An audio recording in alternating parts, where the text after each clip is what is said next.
Hi everybody, it is Friday, November 6th, 2020, and what did we tell you? We told you this was going to be extended, delayed, dragged out, contested, and we're not done yet. It's going to be one of the most contested elections of all time. They're saying that Biden's winning now. I guarantee this is not the end of this. And what a nice distraction to get everybody looking away from the economic transition that we are headed into. In the meantime, in the background, Americans are struggling. It continues. Millions of Americans cannot pay their mortgages, their rents. People struggling with their utilities. Record numbers of people can't pay their student loans, their car loans. But yet the lending and the banking system continues to operate as if nothing is wrong. So therefore we see asset bubbles continue to rise. While so many Americans are trapped in this false left versus right paradigm, they think that their guy is going to get in there and somehow transform or change this economic system, but no one's really talking about doing that. Right? The only big transformations that are being discussed is basically more debt, more spending, and I think that we are headed towards printing this currency, this dollar, into oblivion. We're going to have universal basic income. Most industries are going to end up being state-run. All right, it's already that way now. If it were not for the bailouts and the intervention, we would have already witnessed wipeouts of entire industries. Right? And this started a long time ago, but go back to just 2008. We saw the auto industry bailout. That would have imploded. The housing market, the banks would have failed. But now with deregulation, the banks have been completely unleashed. Now let's go ahead and take a look at a couple recent headlines today. You would think this would be positive news. Job growth stronger than expected in October. Unemployment rate slides to 6.9%. Anyone that believes that number, you might be one of these people that were drinking the Kool-Aid with Jim Jones. And it's even more interesting, the headline down here, fewer Americans filed for unemployment last week. Well, let's take a look at a chart and see how many fewer it was. Chart here out of CNBC, initial claims for unemployment insurance. And we look to the far right here. This is what they're talking about the decline was. From there, whoops, that's not a very good line. Let's undo that. Let's try that again. From there to there, that was the decline that made that headline. All right, this new jobless filings, not a very rapid decline. If we continue at this pace, it could take a year and a half to get down to pre-pandemic levels. Now let's go back to before the lockdown recession, and we see now that we're about 3 to 4 times higher still where we were before the lockdown recession. Right? So just use your own common sense, use your own eyes. Look at this chart, and does it look like we have made this enormous recovery for the unemployment rate to be at 6.9%? And also ask yourselves, the jobs that are returning, the new jobs, are these good jobs or are these just service sector jobs? And we know with so many people that were barely scraping by even before the shutdown, getting back to pre-lockdown numbers is still not a good place to be. This economy has been falling apart for a long time.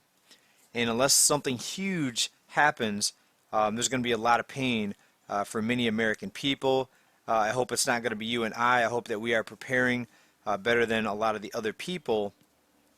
But even if you are prepared, it's still going to likely get very dangerous out there. And I don't think we're out of the woods as far as the situations that we're seeing in many of the cities and the destruction and the anger.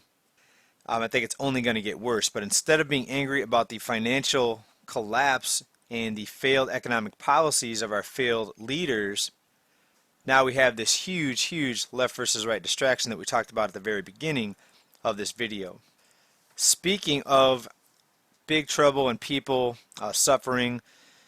Recent tweet here from people you follow, quote, the LA mission in DTLA feeds the homeless 3 hot meals a day and is getting very low on canned food items. They're asking for donations and have set up a drive-through drop-off. Now, isn't it interesting that they're running low on food and they're looking for donations? Who is going to donate to these food banks? Is it going to be the people that are getting unemployment? Is it going to be the 70% plus percent of the population that was living paycheck to paycheck even before the lockdown recession? Right, this is another bad sign. Homelessness is increasing, more people missing meals, more people reliant on food banks and handouts and waiting in food lines.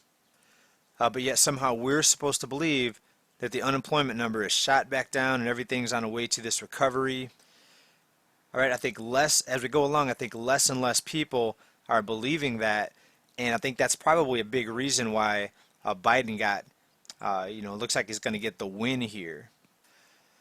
Okay, I think people are waking up. They're tired of being lied to about the economy. When they hear never-ending bragging about how great the stock market is, but yet they have to go to a food handout location and they've gotten one $1,200 stimulus check during, 8 months now of the shutdown recession, and they can't pay their bills. People are just going to vote for whomever they think can bring some relief, and I think that's what we're seeing right now. All right, now back on this topic, though, of the canned goods running low at this mission, and we're seeing these different reports here in different handout locations for food. Who has the extra canned goods right now? Who's going to make these donations? Well, here's a recent article here out of Vox. America has 800 billionaires, nearly 800 billionaires, a record high. And really, it would only take a few of these billionaires to give all of these food banks more than enough food. But we're not seeing that. We're seeing just enormous amounts of greed. The people that are most able to help people, well, they're not helping people, they're helping themselves.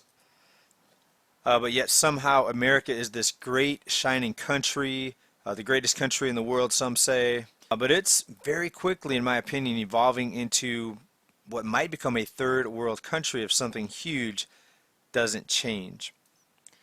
Right? You cannot paper over the problems right now. You cannot print currency and put food on people's table if you have this level of greed. And honestly, a lot of it's ineptness, and there's just a lot of bad people letting a lot of bad things happen right now. Well, what else can the leaders, can the controllers of this system, what can they do? Well, the Fed holds interest rates steady near zero, and again, ask yourself, if the unemployment number is recovering, if it's dropping, if it's a real true indicator that the economy has recovered, why not raise interest rates? Right? Mortgage rates hit another record low just here recently. But if Americans are getting their jobs back, if Americans are in this great financial situation right now, let's raise mortgage rates.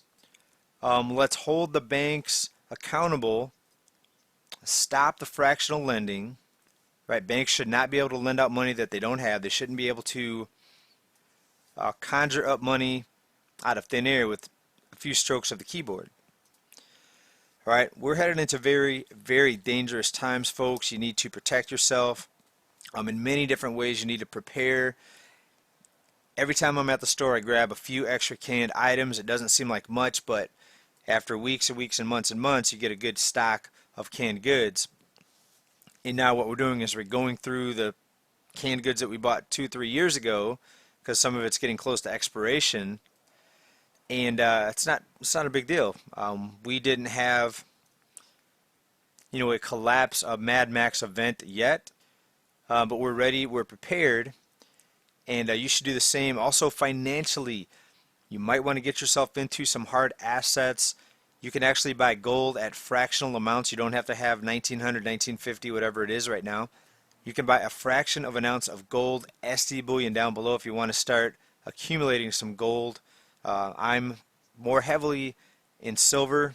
The price is starting to creep back up again. We'll talk more about that in the next video and where we think silver is headed. I think $50 plus. I'm going to guess $100 here within the next, I'd say 18 months to 2 years. $100 silver. Just my prediction on this. I'm not telling anyone or giving anyone advice. That's just what I see with the enormous level of debt, printing, and market propping that's happening right now. Thanks everybody for watching. Let me know what you think down in comments, please. Again, link down below, SD Bullion. Prepare yourselves. Bye now.